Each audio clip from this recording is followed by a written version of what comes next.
এই জালেমের এত বড় বেশি ক্ষমতা ছিল না, খালি আলেম নামে কিছু জালেম তাকে পরামর্শ দিত, তার ভেতরে এই ফরিদউদ্দিন মাসিদ একজন।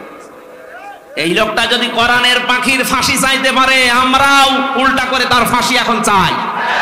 কথা বলেন, আমরা অবিলম্বে তার বিচার চাই।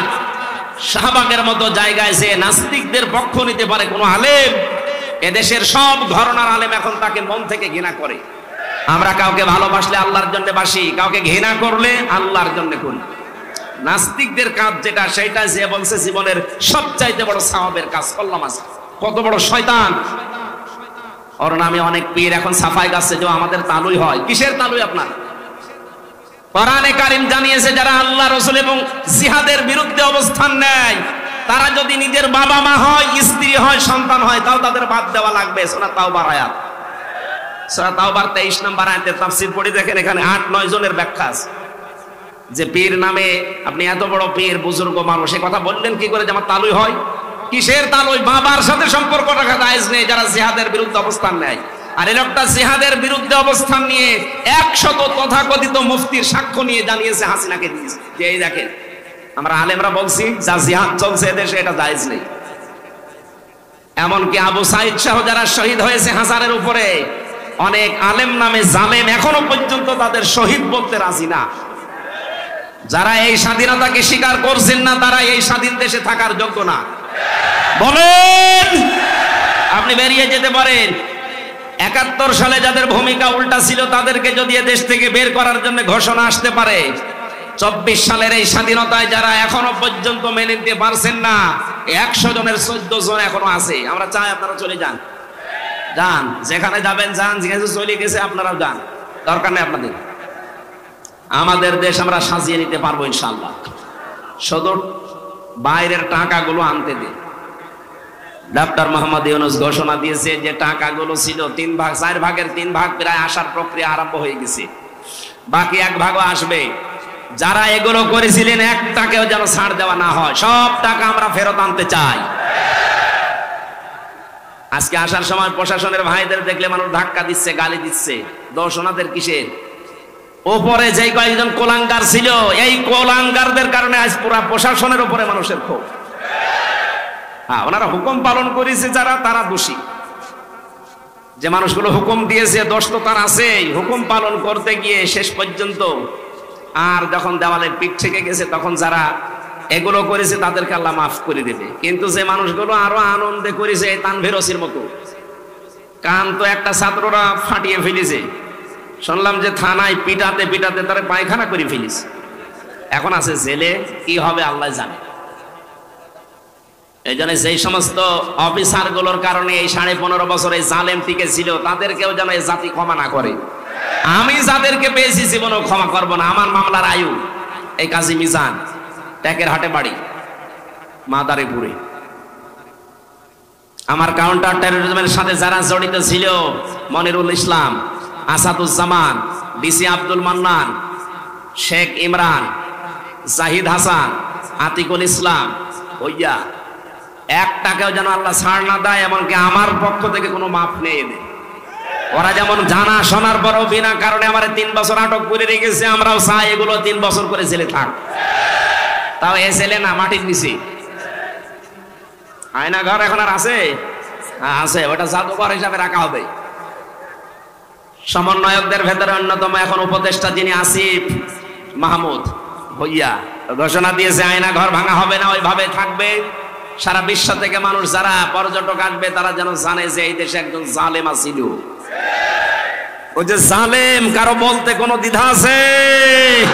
জালেমকে কেউ যদি জালেম না বলে, সেও জালেম।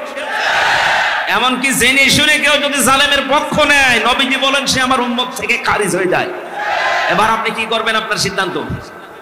প্রকাশ্য যে লোকটা জুলুম করেছে, নিজের উপরে জুলুম করেছে, পরিবারের উপরে, সমাজের উপরে, জনগণের উপরে। জালেমদের কোনো ক্ষমা আমরা করলেও হবে না, কারণ আল্লাহ নিজে মামলা দেবে জালেমের বিরুদ্ধে। কথাটা খুব ভয়ঙ্কর কথা, আল্লাহ নিজে মামলা দেবে। আপনি টের পাচ্ছেন? আমার তো এই আয়াত পড়ার পরে সূরা শূরার 42 নম্বর আয়াত, এই আয়াত পড়ার পরে আমার শরীর শিউরে ওঠে যে এদেশের 1628টা চেয়ারে যারা ছিল সবগুলো জালেম, একটাকেও আমি ভালো পাইনি। আমি বহু জায়গায় গিয়েছি, প্রত্যেকটাই জালেম ছিল। আরে প্রত্যেকটাই আল্লাহর মামলার আসামি। বলেন কেন?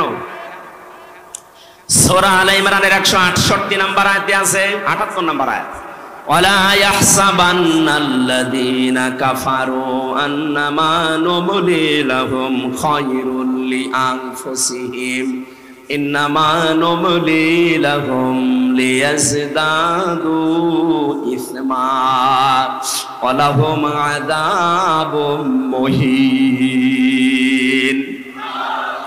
আল্লাহ পাক বলেন, হে নবী, কাফেররা ধারণা করে, মনে করে, এই চিন্তা ভাবনা করে যে ক্ষমতা আল্লাহ তাদেরকে দিয়েছে, ক্ষমতায় বসিয়ে রেখেছে মনে হয় ভালোবেসে। অথচ না, তাদের এই ক্ষমতা দিয়ে যে জুলুম অত্যাচার গুলো হয়, আমার আল্লাহ বলেন আমি তাদের পাপ পরিপূর্ণ হয়ে যাক এইটা চাই। আর হয়েছেও তা। 15.5 বছরে পাপ একেবারে খাপের খাপ মিলে গেছে, আর জায়গা নেই। তখন আল্লাহ পাক বলেন লাহুম আযাবুম মুহিন, আমার শাস্তি তখন ভয়ঙ্কর অবস্থায়, অপমানিত অবস্থায় তাদেরকে পাকড়াও করেছে। 850 বছর আগে পালিয়েছিল লক্ষণ সেন, এত বছরের ভেতরে পৃথিবীতে কেউ পালায়নি। এইটা বাদ দিয়ে কথা বলেন না কেন? এই জন্য বাস্তবতায় এইটা আল্লাহ পাক দেখেছেন যে পাপ আর জায়গা নেই পূর্ণ হওয়ার, পরিপূর্ণ হয়ে গেছে। তখন আল্লাহ ধরেছে একেবারে ধরার মতো, যারেই ধরে তারই এত অপমান করে। পৃথিবীতে এত অপমান কেউ হয়নি। আপনারা বলেন ওরা যারা ফাঁসি দিয়েছে, হ্যাঁ ফাঁসি যারা দিয়েছে, যে মানুষগুলো ফাঁসি হয়েছে প্রত্যেকেই বীরের মতো জীবন দিয়ে গেছে। আমাকে যে কারারক্ষী পাহারা দিত তার ভেতরে একজন আমি মুসলমান পেয়েছিলাম, কুতুবউদ্দিন, রাজবাড়িতে বাড়ি। বের হওয়ার কিছুদিন আগে আমারে বলছে, হামজা ভাই, আমি ওই সময় পাহারায় ছিলাম শহীদ মীর কাশেম আলীর। ওনাকে যেদিন ফাঁসি দেওয়া হবে সকাল রাত 10টা 1 মিনিটে, সন্ধ্যার সময় আমার ডিউটি শুরু হওয়ার পরে বললাম, স্যার আপনারা 3 ঘন্টা পরে ফাঁসি, আপনি প্রস্তুতি নেন। উনি আমারে বলছে, কারারক্ষী ভাই 3 ঘন্টা তো অনেক সময়, আপনি 2 ঘন্টা ঘুমালাম, আপনি আমারে ডাক দিয়ে 1 ঘন্টা আগে। আপনি আল্লাহর ওলি খুঁজে পান না? মাওলানা মামুনুল হক জেলখানায় আমার পাশের রুমে 3টা বছর মাঝে মাঝে এই কথা আমাকে জানাতো। হামজা ভাই, এতদিন পর্যন্ত উল্টা পাল্টা ধারণা আমিও করেছি, এখন বাস্তবতা এসে দেখছি এদেশের সবচাইতে আল্লাহওয়ালা এবং ইমানদার মানুষ যাদের ফাঁসি দেওয়া হয়েছে জামাতের, তাদের যে ইমান কোন পর্যায়ের তা মাপার ক্ষমতা আমারও নেই। আমিও মানুষ হিসাবে মাঝে মাঝে ধৈর্যহারা হয়ে যায়। কিন্তু কি শোনালো কারারক্ষী, 3 ঘন্টা পরে যার ফাঁসি, সে লোকটা বলছে আমি 2 ঘন্টা ঘুমালাম, আপনি আমারে ডাক দিয়েন। তার ঘুম আসে কি করে? আমরা ঘুমের বড়ি খেয়ে আমার ঘুম আসতো না, তাও তো আমার কোনো চিন্তা নেই। আর তার নিজের ছেলে ব্যারিস্টার আরমান গুম হয়ে আছে 8 বছর। তার স্ত্রী ওই সময় অসুস্থ, তার দলীয় লোকগুলো সব পালিয়ে পালিয়ে বেড়াচ্ছে, কেউ জেলখানায় ভর্তি আছে। বাংলাদেশের ভেতরে একটা ম্যাগনেট ছিল, হাজার লক্ষ মানুষের কর্মসংস্থান তৈরি করে দিয়েছে। সেই লোকটা মাত্র 3 ঘন্টা পরে ফাঁসি বলছে আমি ঘুমালাম। দেখলাম ঠিক 2 ঘন্টা পরে ডাক দিলাম, উনি উঠলেন। গোসল করার পরে, ওযু করার পরে এসে নামাজ শেষ করে আমারে বলছে এবার চলেন। চলেন মানে আপনি যদি নিয়ে যেতে না পারেন তাহলে জল্লাদকে ডাক দেন, কারণ সময় আর বেশি নেই। মনে আছে শ্বশুর বাড়ি যাবে, তাড়াতাড়ি করছে। আমার ওই সময় আমাকে কারারক্ষী বলেছে, ভাই আমার তো মনে এখনো পর্যন্ত বিশ্বাস হয় না যেন ঘুমাইলো কি করে, ওনার এত চিন্তায় ঘুম আসলো কি করে। আমি বলেছিলাম কুতুব ভাই, ঘুম কেন এসেছে আমি বুঝতে পেরেছি। সূরা হামিম সেজদার 30 নম্বর আয়াতে আল্লাহ 1500 বছর আগে তার ঘুমের কাহিনী জানিয়েছেন। ইন্নাল্লাযীনা ক্বালু রাব্বুনাল্লাহু সুম্মা ইসতাকামু তাতানাজ্জালু আলাইহিমুল মালাইকা। আল্লাহ পাক বলেন অবশ্যই যারা এই কথা বলতে পারে আমাদের রব আল্লাহ, আর এর উপরে যারা টিকে থাকতে পারে। বাংলাদেশের 100 জনের 96 জন যেহেতু আমরা মুসলমান, আমরা এক বাক্যে চামড়ার মুখ দিয়ে বলে ফেলতে পারি আমাদের রব আল্লাহ, কিন্তু টিকে থাকার মতো মানুষ মাত্র 100 জনের 15 জন ছিল। কথা বলছেন? 96 জন মানুষ আমরা বলি যে হ্যাঁ আমাদের রব আল্লাহ, কিন্তু ঝড় আসলে টিকে থাকার মতো মানুষ মাত্র 100 জনের 15 জন। বাকিগুলো সব ওই আমার তালই হয় এই লাইনে আছি। ঝড় দেখলেই বাতি আগে নিভে যায়। কোথায় সেই সৈয়দপুরে ঝড় উঠেছে, এই জল ঢাকায় বাতি নিভে গেছে। কিন্তু যারা টিকে থাকতে পারে, সৈয়দপুরে না, এখান থেকে 1/2 কিলোমিটার দূরেও যদি বিশাল ঘূর্ণিঝড় শুরু হয়, বাতি জ্বলতেই থাকে। তাদের ভেতরে একজন শহীদ মীর কাশেম আলী। এই লোকটাকে যখন আল্লাহ একজন আছে, তিনি আমাদের রব এবং টিকে থাকার মতো ঈমান আল্লাহ দেখলেন যে হ্যাঁ টিকে আছে, আল্লাহ পাক বলেন তখন তার বিপদে আমি আল্লাহ ফেরেশতা পাঠাই। এ কথা কার? আরো জোরে বলেন। এটা যে প্রমাণ হয়েছে এই দেশে, সেই কথাটাই শোনালাম। কেন ওই লোকটা ওই সময় এ কথা বললো যে আমি 2 ঘন্টা ঘুমাই? আপনি কি স্বাভাবিক মনে করছেন? বলতে আমার যত সহজ লাগছে, বিষয়টা এত সহজ না, কারণ আমি নিজে তো পরীক্ষিত। ঘুমের পাওয়ার আলা পড়ি, খাওয়ার পরে আমার ঘুম আসতো না। আর তার বিনা চিন্তায়, কোনো চিন্তাই নেই। আমার তো মনে হচ্ছিল যে আল্লাহ যেন নিজে ফেরেশতা পাঠিয়ে তার কানের কাছে এই কথা শোনাচ্ছে, আল্লাহ তাখাফু ওয়ালা তাহজানু, কোনো ভয় নেই, কোনো চিন্তা নেই। আয়াতের তাফসীর পড়তে গিয়ে আমি 2টা বিষয় পেয়েছি। ফেরেশতারা আসার পরে কানের কাছে মুখ নিয়ে জানাতে থাকে, মীর কাশেম আলী ভয় পাবেন না। কিসের জন্য ভয় করেন আপনি? ওই যে জান্নাত দেখা যাচ্ছে, ওয়াবশিরু বিল জান্নাত। 2 নম্বরে ভয় নেই, চিন্তাও নেই। কিসের চিন্তা? হয়তো আপনার ছেলে ব্যারিস্টার গুম হয়ে আছে, এই চিন্তা হতে পারে। আপনার দ্বারা লক্ষ লক্ষ মানুষের কর্মসংস্থান তৈরি হয়েছে, তাদের কি হবে এই চিন্তা হতে পারে। কারণ বাতিলরা সবগুলো 2 নাম্বারই করে নিয়ে নিয়েছে। এই যে ইসলামী ব্যাংক, এক কথা বলছে না কেন?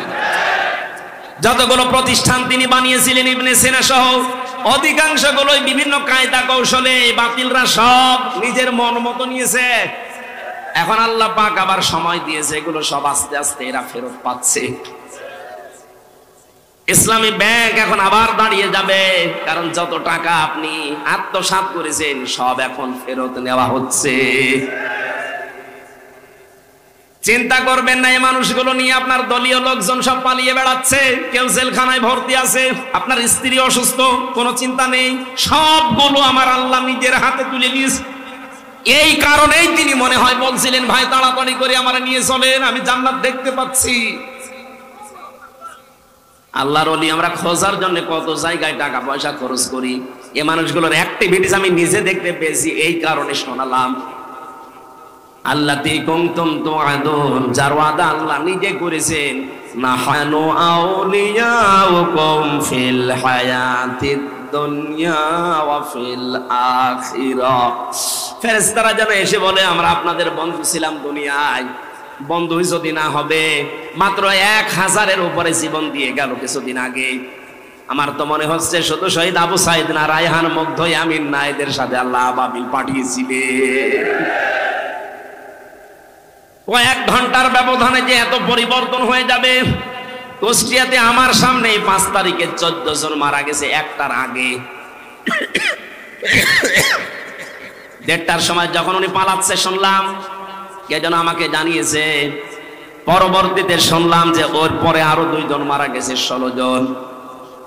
ওই পর্যন্ত যারা গুলি চালিয়েছিলেন তাদের কোনো ক্ষমা নেই। তার ভেতরে একজন ছিল আমার বাড়ির নিচে। ওরে যদি জনগণ পায়, কুষ্টিয়াতে পিটিয়ে মেরে ফেলবে। আপনি তো নিজেও জানতেন যে উনি পালিয়েছেন 1:30টার সময়। 4টা পর্যন্ত গুলি চালালেন, কার হুকুমে বলেন? বাড়িতে এসে দেখলাম যে তালা মারা, উনি নেই, আজও নেই, কালও নেই। কোথায় গেছে ও জানে, ওর আল্লাহ জানে। আমি যে কথা বলার জন্য ছোট্ট কাহিনীটা বললাম, সত্যি কোন মানুষ যদি আল্লাহকে রব বলার পরে টিকে থাকতে পারে, মহান আল্লাহ তাকে যে সাহায্য করে জমিনে, এটা আমরা নিজে দেখেছি। এই জন্য আমাদের ঈমান যা ছিল আল্লাহ আরো বাড়িয়ে দিয়েছেন, বলেন আমিন। এটা যেন টিকে থাকে। আমরা মুনাফিকি করতে চাই না। এই দেশ এখন ইসলামপন্থীদের হাতে সবচাইতে বড় নিরাপদ, এটা প্রমাণ হয়ে গেছে। ইসলাম যাদের কাছে নেই তাদের কাছে দেন নিরাপদ না। তারা সুযোগ পেলে মারিং কাটিং করবে, বেঁচেও দিতে পারে। কিন্তু যাদের কাছে ইসলাম আছে তারা এদেশ জীবন দিয়ে হলেও রক্ষা করবে। তার প্রমাণ আবু সাইদ। এই কথা বলে না কেন? সুতরাং আমরা চাই 58 জন যখন হয়ে গেছে আর কিছুদিন সময় দেন, এদেশের 100 জনের 100 জন চাইবে যে দেশে ইসলাম ছাড়া আর কিছু চলতে দেব না। যারা দায়িত্বে আছে এরা যেহেতু অধিকাংশ গুলো মুসলমান, আল্লাহ এই মানুষগুলোকে যেন ওমরের মতো পাল্টিয়ে দেন। জোরে বলেন না কেন আমিন।